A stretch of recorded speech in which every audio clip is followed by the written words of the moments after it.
All right, so welcome back, group. Picking up where we left off. Keep in mind we talk about studying various elements of social psychology that the technology has really advanced in the last couple of decades that allows us to get a lot more information, and including like and you all have probably seen it where they stick a bunch of things like to your head and stuff, and we can actually measure brain waves and brain activity. So we see, for example, like the section of the brain that is related to pleasure. We see the section of the brain is related to that produces anger. The section of the brain that produces jealousy, and we see how the brain reacts after receiving material rewards, and it responds in the same way actually as when you're giving out rewards to somebody. So there's something again that shows that in most humans, of course, there's always exceptions to the rule, that we get many of us get as much pleasure in helping other people as we do, getting benefits ourselves. Now, let's be clear. Most of the people that we help are going to be people usually we love and care about and have some affections for. So, you may get, and many people may feel good in helping strangers and others, but in helping a friend, they was really freaked out. They had this job interview and they car stopped. You was able to give them a ride and they end up getting a job. Don't stuff like that feel good to y'all?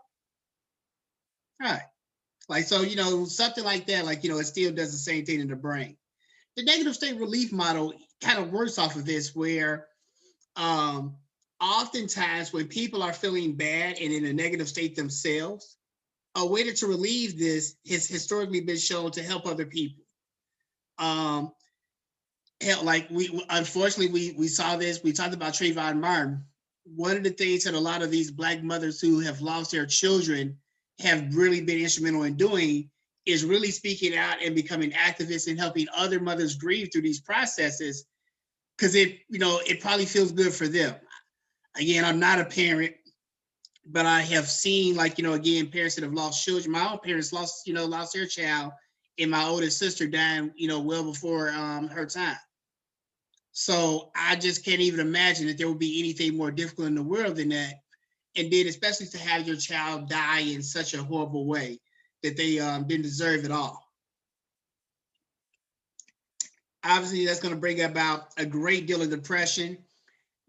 So people a lot of times turn those limits into lemonade by helping other people. You all have probably heard about the organization Mothers Against Drunk Driving, MAD. That organization formed, Aisha, by a group of mothers. There was this school bus in Kentucky, and there was a drunk driver on the road, and he ended up crashing into this bus. This was in the 80s. He ended up crashing into this bus while he was just scummy drunk, and blew up the bus and killed a whole bunch of little kids. Awful, awful, awful experience for the parents of those children, without question. But those parents, they used their grief to create the organization MAD, to help, them deal with the pain and to make it where other people wouldn't have to do that as well. So again, it's a wonderful thing, but keep in mind there are some benefits in helping. That yes, other people in your life, including myself, that I'll help you because you need it.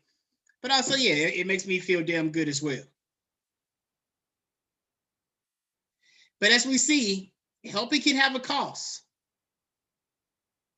There have been many individuals on this planet, whether it be some of the folks that we begin with 9/11 or Martin Luther King Jr., that have lost their lives in the name of trying to help other people. And there can also, again, in addition to this, there's always mental costs, there's financial costs. For example, providing long-term care for a very ill person. My grandmother had, my father's mother, she died of Alzheimer's, and it was a slow drift. And in that process, my aunt, she was the primary, thankfully my aunt was retired at the time. So my aunt was able to really hold my grandmother down, in Alabama, but it took quite a toll on her. So just, again, helping, it can be a lot. Even a lot of times, right, when people look at, it's a very American and Western thing for people to be have their parents in nursing homes. And I would like to believe that, I will be in a position to, not have to do that when my parents can, spend their last years at home with, their preferred level of comfort. But a lot of it would depend upon how sick they are and where state they're in. That, again, Maisha, you're this high powered, psychiatrist now. Hell, you probably be a president of the university or somebody. Is it going to be possible you'll have children of your own that have needs? Is it going to be possible for you to stop your life altogether and, almost take on a full-time job of taking on a parent? Because a lot of times it is a full-time job. They got to be having somebody watching them constantly. It's a lot to ask. Oftentimes your parents will be telling you like, nah, like, look, Ron, I know you want to do this, but here's the responsible thing that you should do. Again, these are tough decisions. Again, even for parents and stuff, right? A lot of times, and I was this way when I was a young person, we take the things that our parents do for granted. They got it. She got to help me. She my mama. You have no idea even as savvy and mature as y'all seem to be, the amazing sacrifices and costs that your parents give just to give you just basic stuff. It's a lot. Whether you're a parent, whether you're a fireman, whether you're Martin Luther King Jr., whether you're somebody to decide, working at Buffalo Wild Wings, if you should work this extra shift that your manager needs you to do because somebody else called off. Then whatever the case, most people do a cost-benefit analysis before deciding whether or not to help. Sometimes it may be very quick. So Ron, you may have felt good about, giving that friend a ride. But if you had something really important to do yourself, hey, I'd call you an Uber dog, but I'm not going to be able to come pick you up myself. Sorry. So in some states, I think that more municipalities and more cities and states, they may have a Good Samaritan law. A Good Samaritan law, Maisha, where you're required to help. So if you see somebody passed out, if you see somebody in an accident, say you are compelled to help or you break the law. If you see somebody being assaulted. And obviously those are some difficult situations that we'll talk about later, why we don't compel most people to do those kind of things. That if somebody is passed out, they might need a medical expert more than they need, you messing around and potentially killing them. So when we talk about altruism or egoism, it's a great debate. As I hear from Ron, look closely at what we mean by egoism and altruism. Go ahead, Ron Anderson. I just that brought a situation, well, not even a situation, just me in general to my mind. Basically, I'm a firm, like, okay, I'm from New York. I'm originally from New York. I've been down here for a couple of years, so I've adjusted. But I'm still a firm believer of minding my own fucking business, right? Now, see, like for the other day, like matter of fact, last week before spring break, I usually get off I usually get off the shuttle at Subway and walk across the street to campus and do what I gotta do. So as I'm past the Subway, it's this girl and this stud or dyke, whichever one she was. The car is like not parked, but they're like trying to like leave, but then she's like no, then they're yelling and they're arguing, and then she's the girl. She's like, stop, leave me alone, stop. And like in my mind, it's like I'm walking, right? I'm walking, going about my business, but it's like, that sounds like a help kind of, plead for help. Not nothing, dire in need, like you getting hurt, but like, help. But then at the same time, I'm thinking, okay, I'm 5'5". She looked like she about 6'7". Truth be told, in the past, usually with things like this in New York, you mind your fucking business. Because then it's like when you don't mind your business, it's like, oh, like what are you doing in this situation now? Now it's 2 against 1. The two people that was arguing, now they both against you. So it was like in the. And although this could be true here, it's almost certainly true that not only might that person be 6'7" in New York, they may also have a 4'5". But go ahead. Exactly.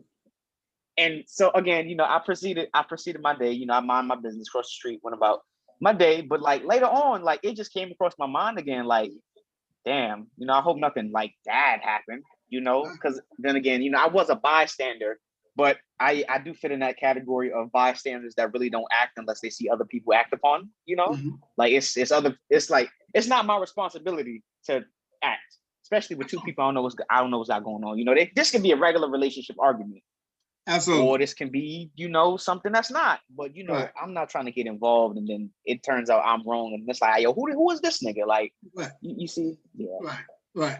Like, oh, you must be getting down with this dude too. Matter of fact, yeah, both of y'all. Like, right, yeah. So, see, yeah, all right.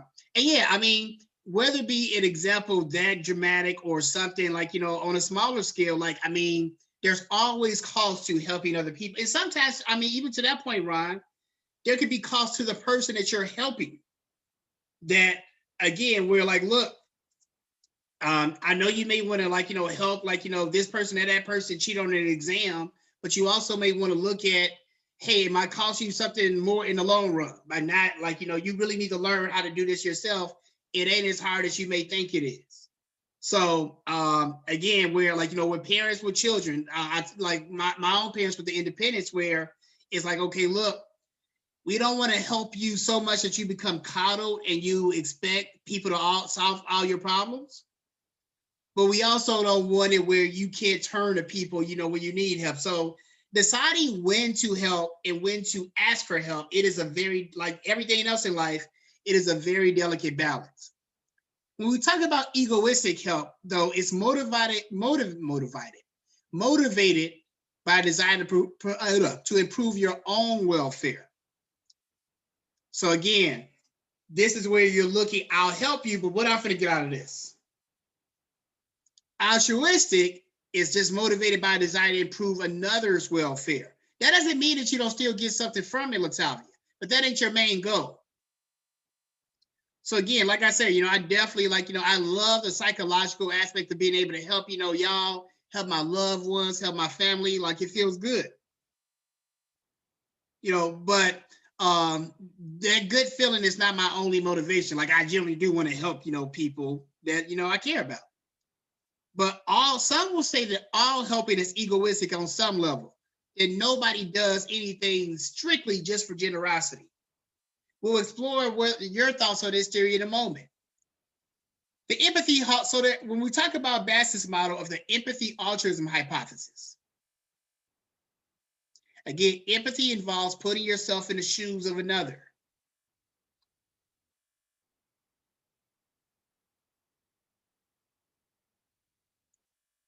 Under this view,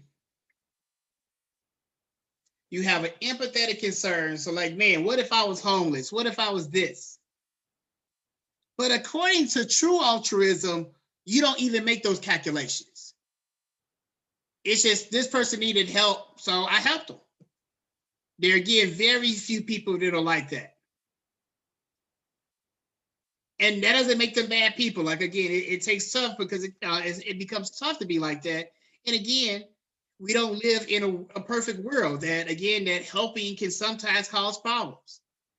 You know, like, you know, Ron, you're right. That could have went very sideways. So I, like, in my view, of course, this is a Chicagoan as well, which is, you know, just as probably antisocial as New York. I think you probably handled that about right. You know, think of it like this. How would you, if you was in Brooklyn, how would you have handled it?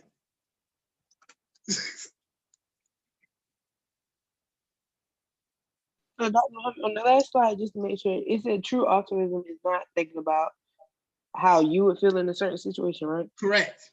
Okay. It don't even need empathy. According to true altruism, it don't even need empathy.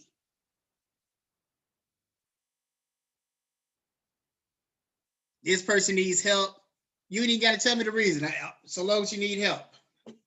And there have been times, you know, maybe your grandma was like that.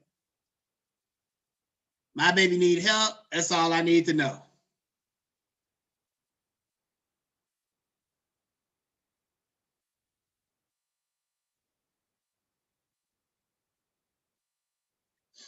But even with volunteering, right? We do it for multiple reasons. And again, it is okay. being conscious of your motivations is really important. Again, that's the highest level of maturity. And most of us, again, never get there. And even if we think we do, we may fall off a bit. But like, the exercise that Ron spoke about on the plane, like, that's okay. Like I said, every human being has biases. Like, hell, you know who I'm biased towards? You know what group I'm biased towards? Anybody want to guess? I was gonna say, like, I don't know if you could consider that a group because that's more of a culture. Really, I was gonna say hip hop. That's what I was gonna say. That's more of a culture. Really. No. I'm definitely biased towards hip hop for sure. But like, I got biases like most people my age. I got biases against fucking millennials. Like y'all drive me the hell crazy and frustrate me to no end. I love y'all, but Jesus Christ sometimes. However, Y'all be going too hard on this because like you the second person to ever say that. but why do y'all think that we be saying that? Like y'all are, we love y'all, but y'all are a different breed, homie. But we have to still, I'm conscious of that. And I'm like, okay, look, yes, Maisha belongs to this group that oftentimes is very unfocused, undisciplined, dishonest, unscrupulous, all types of stuff. Also very courageous, very smart, very open-minded. But I have to look at you all as individuals, not just as members of a group. So again, like, yeah, I got skepticism, like, about white police officers. Hell yeah, I make no apologies for that. I'm biased against them too, way more than millennials. But I have to, when I come in contact with officers, I have to understand that they're influenced by many different things. And I also put myself in my shoes that if I was a cop, how might I behave in some of these social pressured environments? That don't excuse stuff, but again, I do think it is helpful to try and walk in other people's shoes. As a millennial, I try and like if I grew up and there was just social media and I had a phone that it was glued to me since I was like 4 years old, like how would that affect my behavior? I would like to believe that I might still develop differently, but no, I probably wouldn't. What I need y'all to do is to be conscious of some of the things, so if you say, Ron, that like some things are doing to socialize your thoughts about Arab American people, I would challenge you to think about how you all are being socialized to do all types of things that may not necessarily be in your best long-term interest. And that is the frustrating part. Not even the behavior, just the fact that like, look, man, y'all are being mind fucked on so many levels and don't seem to care. And it's very exhausting. But it's cool. So when we talk about, for example, right, and look again, egoistic and altruistic. Egoistic motives may produce longer active support a lot of times. So again, egoistic where you're looking at and you're conscious about what's in this for me. What do I get out of this? Do I get any fulfillment out of helping people? Again, more times than not, your help is not going to be sustained if it's not coming from a genuine good place. Pro-social behavior, you want to help. But if you're helping and you feel like it's not really moving anything and you're not getting anything out of it, the help just isn't going to last very long. So an example in the book, for example, that within each category, it talks about that there are examples, again, of specific statements that represent the general motive behind helping. Is it out of your humanitarian obligation to help others? Is it because you get personal enjoyment out of helping other people? Is it because you consider yourself a loving and caring person? Does it come from your understanding? Or does it help, or does it aid your personal development? So in all of these, right, you can do it again to enhance your self-esteem. Community, hell, one of the main reasons that I help you all as individuals, I care very much about the Black community. And I need y'all to help me out with that. Like, there's some issues that we have within our community that I think that, people my age are not as equipped to help. I need the young Black people to really get on that stuff. So I'm helping y'all because it feels good for me. but also because, like, hey, I need the village to be right. There are also situational influences that influence that motivate us to help or not help. This is really important. Ron had mentioned that word earlier, bystander.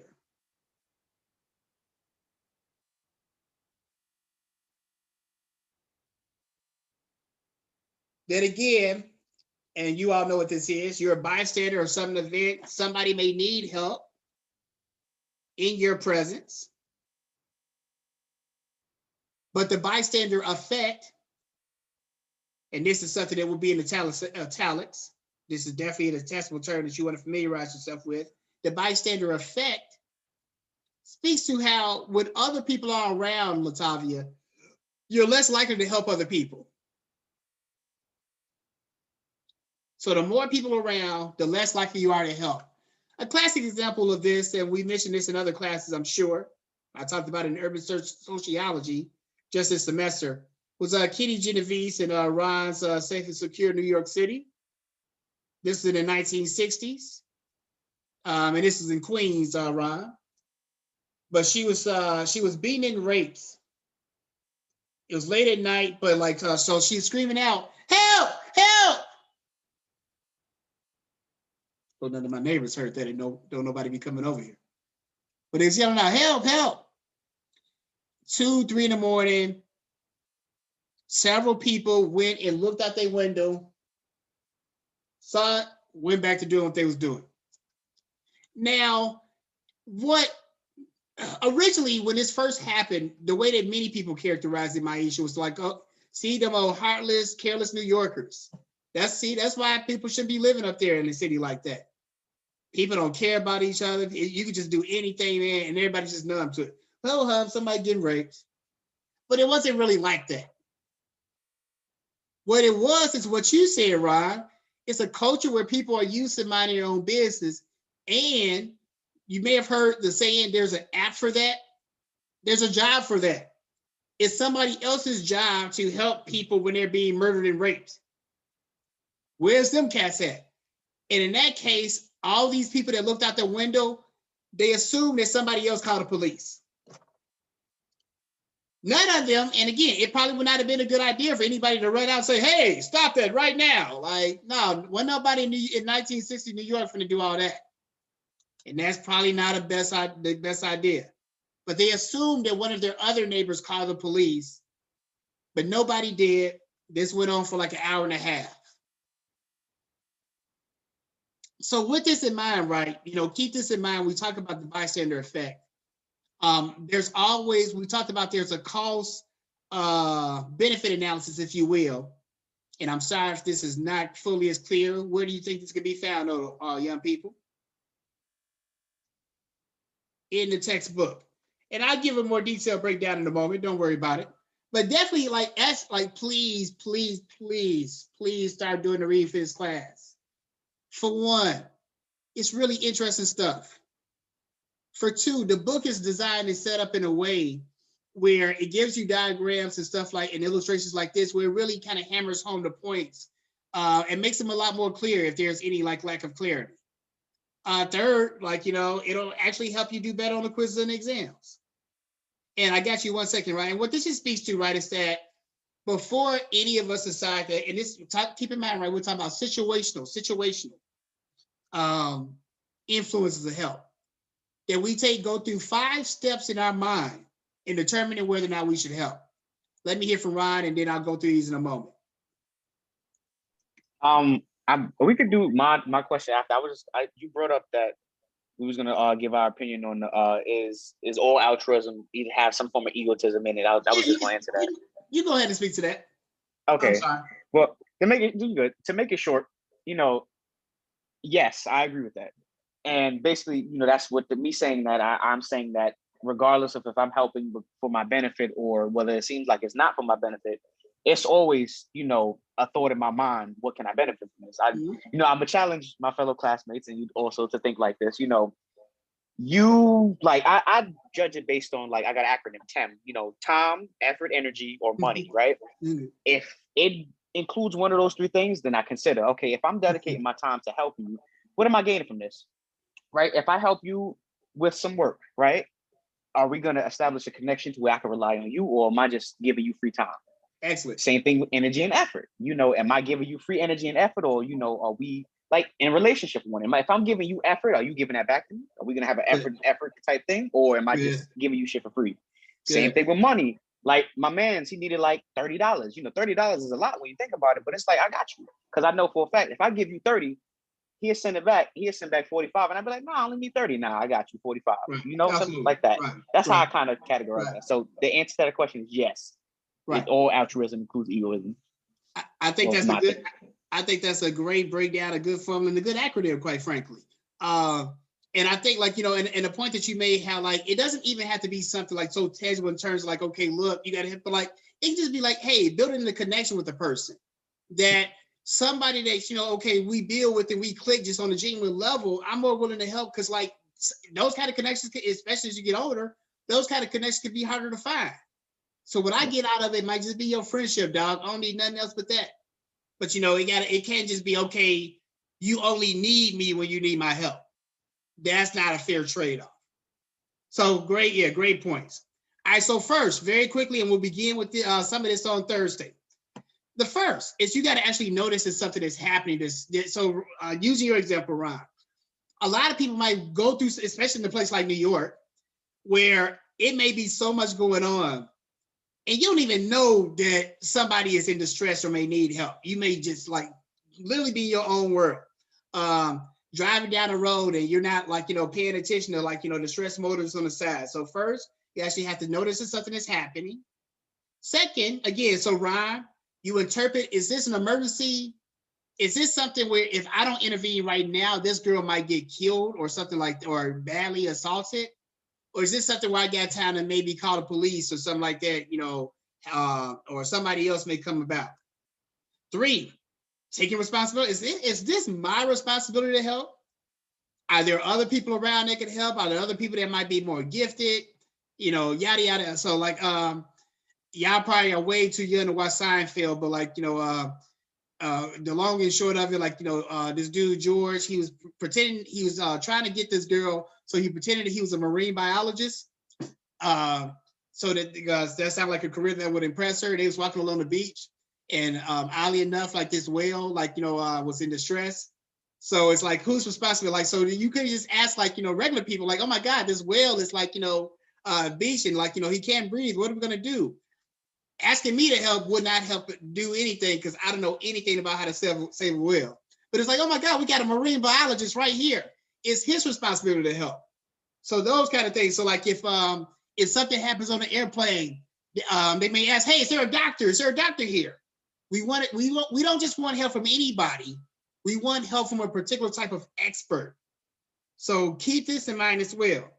Then you decide how to help. Again, if you're a doctor, that makes a little bit more sense. If you Kareem Muhammad type doctor, that might not be as effective. And then finally, you decide to provide help. So let's look, actually, says rather than go through all these steps now and then I end up getting cut off, I'm going to leave it here there for now. Please, you see where I'm leaving off right in the chapter, right? Take time between now and Thursday to read up on the first part of the chapter and get at least, I was going to say get at least to this point. You see where I'm leaving off, get a little bit further than this so we can have a more coherent discussion on Thursday. And the examples you have are great, but I think, if you read this stuff in advance, they can be even more detailed and broken down. Are there any questions before we leave for the day? I do got a question. It's kind of unrelated to this topic. Okay. Do you have any free time that I could schedule with you or after this, as far as the registration for fall? Oh, good question. I will schedule an appointment for you. Well, what's today, Tuesday? What's a good time for you tomorrow for us to schedule like an appointment? I have class from 1 to 1:50 and then I'm free. So anytime, morning or afternoon. Okay, so I'll send you a link probably for either 12 or 12:30 tomorrow. Yeah, that won't be a problem. And I'll probably even email you before that. Okay, gotcha. All right, thanks, young people. Please read ahead and I'll see you all on Thursday. As always, the lecture is being recorded and posted.